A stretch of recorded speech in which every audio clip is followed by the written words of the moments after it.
खुलुमबाय लोगोफोर दिनैसो आरो गोबां गोबावनि उनाव दिनै जोहोलावफुरि पार्कआव फैदों आरो ना लोगोफोर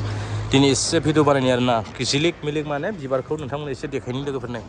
दा फाइनालि आं जोहोलावफुरि पार्कआव दङ सा लकेल हिसाबै दा आंना आसामाबो फैसा होनाखै थाइसेबो होनाखै लोगोफोर थेंक इउ बरिया जाना दं आरो ना बिराद गोबावनि उनाव दिनैसो भिडिअ बानायखादोंलै लोगोफोरनो अ माय गड स' लोगोफोर गोबाङानो फैखाबाय जानो हागौ अब्लाबो आं एसे देखायदों आरो ना दा जोहोलावफुरि पार्कआ माबायदि जाना दं लोगोफोर थिगानो दं नै लोगोफोर बिराद मोजां माने थान्दा नेचारेल आरो लोगोफोर दै स' नोंथांमोननि गेजेराव नै आं एसे देखायबाय भिडिअखौ बारा गोबाव होआ लोगोफोर टाइम गैया आरो ना सर्ट अब्लाबो जास्ट दिनै एसे देखायबावबाय आं जोहोलावफुरि पार्कआ बोरै जानानै दं बरिया नर्मेल लोगोफोर नै अह माय गड लोगोफोर दार मास दिनै नै सोरबाफोर गार्लफ्रेन्ड दङबा नोंथांमोना फैदो आरो ना पुरायैनो लोगोफोर लाब लाब माथो खालामबावनो लोगोफोर दिनाव बेबायदि टाइम गैया लोगोफोर नै पुरा फट' खेबगासिनो दं आरो ना मानसिफ्रा नै लोगोफोर